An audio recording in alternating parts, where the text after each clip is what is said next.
राधे राधे। आप सभी का स्वागत है देवताओं की कहानी में। आज हम सब गुरुर पुराण की 13वां अध्याय, जिसमें सब पिंडनादि सर्वकर्म का वर्णन है, वह सुनेंगे। तो आइए शुरू करते हैं। गुरुर जी कहते हैं, हे प्रभु, सब पिंडी श्राद्ध विधि, सूतक निर्णय, सयादान और पददान सामग्री और उनके दान की महिमा मुझसे कहिए। तब श्री भगवान कहते हैं, हे गुरुर, तुमको सब पिंडीकरण आदि से लेकर सब क्रियाएं कहता हूँ, श्रवण करो। जिससे प्राणी प्रेतत्व से छूट पितरों में प्रवेश करता है, जिनको पिता पितामह प्रतिपितामह या वसु रुद्र आदित्य नाम से पिंडदान नहीं मिलता, उनको पुत्रादि के दिए हुए अनेक प्रकार के दान नहीं प्राप्त होते। जिस पुत्र ने सपिंडी श्राद्ध नहीं किया, वह पुत्र हर समय अपवित्र रहता है और उसके सूतक भी निवृत्ति भी नहीं होती। इसलिए सूतकांत में पुत्र सपिंडी श्राद्ध अवश्य करे। अब मैं तुमको जिस वर्ण में जैसा सूतक लगेगा वह बतलाता हूँ। 10 रात्रि में ब्राह्मण, 12 दिन में क्षत्रिय, 15 दिन में वैश्य तथा 1 मास में शूद्र पवित्र होते हैं। कुल के लोगों को 3 रात्रि तथा गोत्रज को स्नान मात्र का सूतक है। 4 पीढ़ी में 10 रात्रि का, 5वीं पीढ़ी में 6 रात्रि का, 6ठी पीढ़ी में 4 रात्रि का, 7वीं पीढ़ी में 3 दिन का सूतक होता है।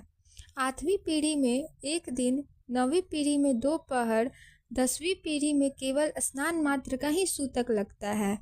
देशांतर गया हुआ हो उसको मरण शौच संबंधी समाचार मिलता है तो 10 दिन में जितने दिन बचे हैं उतने समय के लिए सूतक लगेगा। किसी की मृत्यु की खबर 10 दिन बाद साल भर के भीतर सुने तो 3 रात्रि में पवित्र हो जाता है। 1 साल बीत जाने पर समाचार मिले तो स्नान मात्र से शुद्धि हो जाती है। किसी को पूर्व से सूतक है, तदंतर दूसरा सूतक प्राप्त हो जाए, तब पहले जो मरा है उसके सूतक से द्वितीय सूतक की निवृत्ति हो जाएगी। जिसके दांत नहीं आए हैं, उसकी मृत्यु होने पर उसका स्नान मात्र से चौल कर्म पर्यंत 1 रात्रि से, यज्ञोपवीत के पूर्व 3 रात्रि का, यज्ञोपवीत होने के बाद 10 रात्रि का सूतक होता है। जन्म से 27 मास के अंदर कन्या मृत हो जाए तो उसकी स्नान मात्र से शुद्धि होती है। ऐसा सब वर्णों में जाने। जिस कन्या का वाग्दान नहीं हुआ, वह उस कन्या का 1 दिन का सूतक, सगाई होने के बाद 3 रात्रि का सूतक लगता है। वाक्य दान होने पर दोनों पक्ष में 3 दिन का सूतक लगता है। विवाह होने के बाद स्वामी पक्ष में सूतक लगता है। यदि किसी स्त्री का 6 महीने के अंदर गर्भस्राव हो गया हो, उतने मास का परिगणना कर सूतक की निवृत्ति करें। स्वजायुक्त और शौच माताओं को लगता है। गर्भपात होने पर संग शौच सपिंडों को लगता है। जनना शौच और मरण शौच में सब वर्णों को 10 दिन का सूतक है। ऐसा कलयुग में शास्त्र का निर्णय है।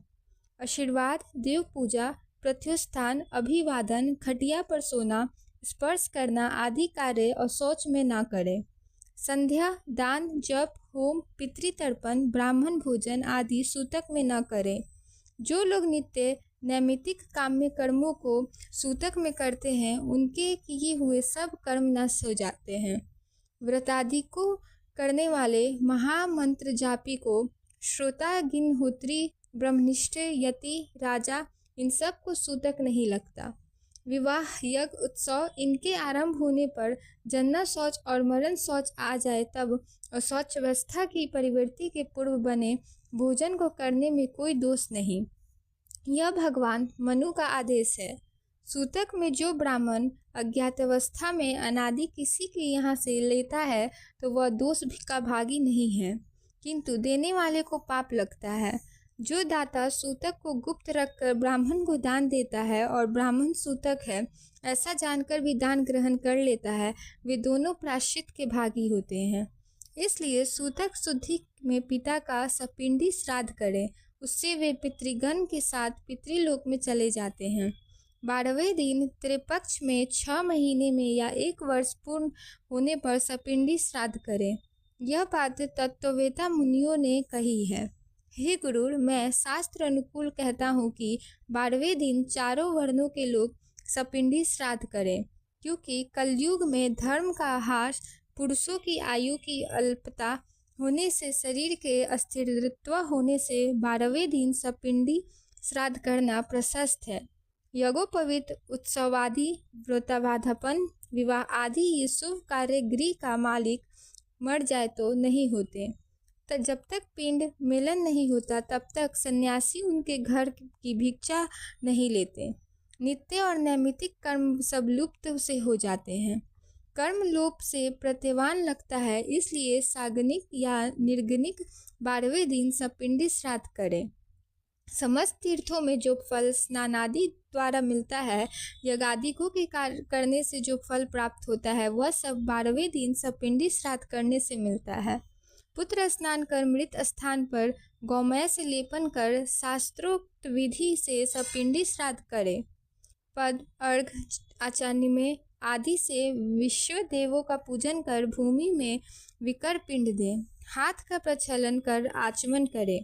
पितामह, प्रपितामह, वृद्ध पितामह, इन तीनों को वसु, रुद्र, अक्र इस अनुक्रम से 3 पिंड दे। चतुर्थ पिंड मृतक को दे। तदंतर चंदन, तुलसी पत्र, धूप, दीप, नवेद, पान, सुपारी, वस्त्र, दक्षिणा आदि से पूजन करे। सुवर्ण साल का से उस प्रेत पिंड का 3 हिस्सा कर उन भागों को पितामहादि 3 पिंड में मिला दे। हे गुरु, यदि माता मर जाए तो उसका भी पिंड मेलन इसी प्रकार करें। माता आदि को पितामही, प्रपितामही, वृद्ध प्रपितामही नाम से सपिंड करें।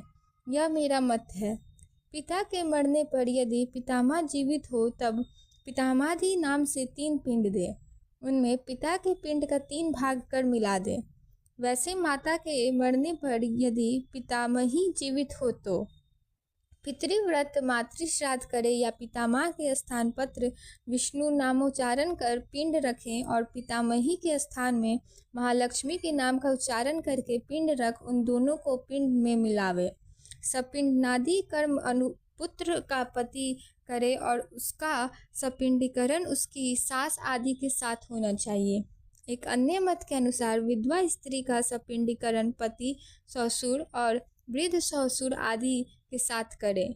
हे गुरु, यह मेरा मत नहीं है, अर्थात स्त्रियों का स्त्रियों के साथ और पुरुषों का पुरुष के साथ सपिंडीकरण करें। विधवा स्त्री का सपिंडन पति के साथ होना चाहिए। यदि स्त्री की पति के साथ दाक्रिया हुई हो तो ससुरादि के पिंड के साथ उसका सपिंडीकरण तृण मध्य में रख करें। एक ही चिता पर माता पिता का दाह संस्कार करने पर एक ही पुत्र प्रथम पिता के निमित्त पिंडानादि तथा स्नान कर माता का सपिंडीकरण करे तथा पुनः स्नान करे। जो स्त्री 10 दिन के भीतर अग्नि में जलकर सती हो तब तो उस स्त्री के सपिंडन शयनादि स्वामी के दिन एक साथ करे। हे गुरु, सपिंडन कर पितृतर्पण मंत्रों द्वारा स्वाहाकार कर उच्चारण करे। उसके बाद अतिथि को भोजन करावे और हंतकार को सदा करे, जिससे पितर, मुनि, देव, मानव आदि तृप्त होते हैं। 1 ग्रास प्रमाण का नाम भिक्षा, 4 ग्रास को पुष्काल, 4 पुष्कल को हंतकार कहते हैं। सपिंडी श्राद्ध के दिन चंदनाक्षत से ब्राह्मण चरण की पूजा कर पितरों की अक्षय तृप्ति के लिए दान दे। अन्न, धृत, सुवर्ण, चांदी, गौ, घोड़ा, हाथी, रथ, भूमि ये सब आचार्य को दे। तदंतर स्वस्ति वाचना पूर्वक रोली, अक्षत, नवेदादि से ग्रहों का, वेदिका, विनायक का पूजन करे। आचार्य मंत्रों से अभिषेक कर रक्षा सूत्र अपने दाहिने हाथ में बंधवा यजमान के दाएं हाथ में रक्षा बांधे। पुनः हाथ में अक्षत दे विसर्जन करा दे। तदंतर नाना प्रकार के मिष्ठान से ब्राह्मणों को भोजन कराकर दक्षिणा मोदक सहित जल से पूर्ण 12 घड़े दे। अनुक्रम से ब्राह्मण जल स्पर्श, क्षत्रिय आयुध स्पर्श, वैश्य चाबुक, शूद्र दंड स्पर्श करे तो पवित्र हो जाते हैं। इस प्रकार सपिंडन कर करता पूर्व पहने हुए वस्त्रों का त्याग कर सफेद वस्त्र पहन सैयादान करे। सैयादान की इंद्रादि देवता प्रशंसा करते हैं, इसलिए मरने पर तथा जीवित रहने पर भी सैयादान अवश्य करे। सुंदर काष्ठ की सैया को अच्छे बेल बूटे रेशमी सूत से गूंथी हुई सुवर्ण के पुत्र से सुशोभित करें। ऐसी सैया पर कोमल सफेद रुई से भरा हुआ गद्दा, उसके ऊपर सुंदर तकिए रखे हो, उस पर सफेद वस्त्र ढका हुआ हो, उसके ऊपर सुगंधित पुष्प स्थापित हो, रेशम के डोरे से बंधी हुई तथा आनंद को देने वाली ऐसी सैया को तैयार कर भूमि पर बिछा देवे। उस सैया पर छत्र, मच्छरदानी, रुपया, दियत, चामर, आसन, भोजन के बर्तन, झाड़ी, कलश, शीशा, पचरंग का चंदवा, अन्य भी कार्य में आने वाली सामग्री सब उसके चारों ओर अपने अपने स्थान पर रख दे। अब उस सैया के ऊपर आभूषण, आयुध, वस्त्र के सहित लक्ष्मी विष्णु की सुवर्ण की मूर्ति स्थापित करे। तदंतर सौभाग्यवती स्त्री के लिए सैया पर काजल, झुंघरू, रोली, वस्त्र, आभूषण आदि सब दान दे। ऐसी सैया को तैयार कर स्त्री सहित एक ब्राह्मण का गंध पुष्पादि से पूजन कर कान और उंगली के आभूषण आदि से युक्त करे। पगड़ी आदि वस्त्र पहनाकर उस सुख सैया पर लक्ष्मी नारायण देव के आगे बैठावे। तदंतर कुमकुम पुष्पामलदी से हरि और लक्ष्मी का पूजन कर लोकपालों का तथा ग्रहों का, देवी का, गणेश का पूजन करे। उत्तराभिमुख हो कुसुमांजलि से ब्राह्मण के समक्ष मंत्र कहे, हे कृष्ण, जैसे तुम्हारी सैया क्षीर समुद्र में सब काल है, वैसे यह मेरी सैया जन्म जन्म में सूनी न रहे। ऐसा कह ब्राह्मण पर तथा प्रतिमा पर पुष्पांजलि प्रक्षेप कर सामग्री सहित सैया दान का संकल्प करें और व्रतोपदेशक ब्रह्मवेता गुरु को दान देकर अभिमान रहित हो ऐसा कहें, हे ब्राह्मण, आप इस सैया दान को ग्रहण कीजिए। तब ब्राह्मण को दान इस मंत्र का उच्चारण करके सैया ग्रहण करे। इसके बाद सैया पर स्थित ब्राह्मण को लक्ष्मी नारायण की प्रतिमा को हिलाए नमस्कार प्रदक्षिणा कर उन्हें विसर्जन करे। यदि घर में पर्याप्त संपन्नता हो तो समस्त सामग्री सहित अति रमणीय सैया का दान दे। यदि सामर्थ्य हो तो मकान भी दान करे। जीव में अपने हाथ से सैया दान और विसर्जन करने की रुचि हो तो पर्व दान में करे। एक सैया एक ही ब्राह्मण को दे। विभाग या विक्रय करे तो दाता का अधपतन होता है। सुपात्र को सैया दान देने से इच्छित फल प्राप्त होता है। दान देने वाले के पिता इस लोक में और परलोक में प्रसन्न रहते हैं। सैया दान के प्रभाव से निसंदेह स्वर्ग आदि लोक मिलता है। अप्सरा समुदाय से सेवित सुंदर विमान पर बैठ वह प्रलयपर्तन दुख रहित हो स्वर्गलोक में वास करता है। सब तीर्थों में पर्व दिन तिथियों में जो पुण्य होता है उससे भी अधिक पुण्य सैया दान से होता है। इसलिए सैया दान कर पद दान करें। अब मैं पद दान के विषय में कहता हूँ, सुनो। छत्र, जूता, वस्त्र, अंगूठी, कमुंडल, आसन, पंचपात्र ये वस्तुएं पद कही गई है। दंड, ताम्रपात्र, कच्चा अन्न, पकवान, अर्घ और यज्ञोपवीत मिलाकर पद की संपूर्णता होती है। इस प्रकार यथाशक्ति 13 पद 13 ब्राह्मणों को 12वें दिन दे। इस पददान से धर्म कर्जन सदगति को प्राप्त होते हैं और यम मार्ग में जाने वाले प्राणियों के लिए पददान सुख को देने वाला है। यम मार्ग में प्राणियों को धूप लगने से बड़ा कष्ट होता है। यदि छाता दान करे तो उसके सिर पर छाया हो जाती है। यमलोक मार्ग में बहुत कांटे हैं। अपना दान देने से घोड़े पर सवार होकर जाते हैं। हे गुरु, यम मार्ग में शीत उष्ण वायु के बहुत घोर दुख है, इसलिए वस्त्र का दान देने से वे सुख से रास्ता तय करते हैं।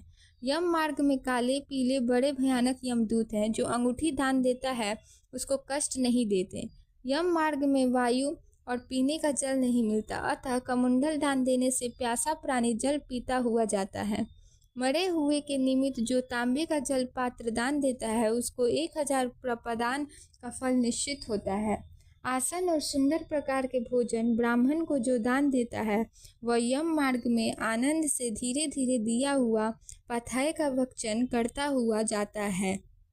इसी प्रकार सपिंडन दिन में सविधि दान देकर बहुत से ब्राह्मणों को तथा चांडालादिकों को भी भोजन करावे। सपिंडी श्राद्ध कर संवत्सरिक के पहले प्रतिमास में जल और जल से परिपूर्ण एक घट का दान करे।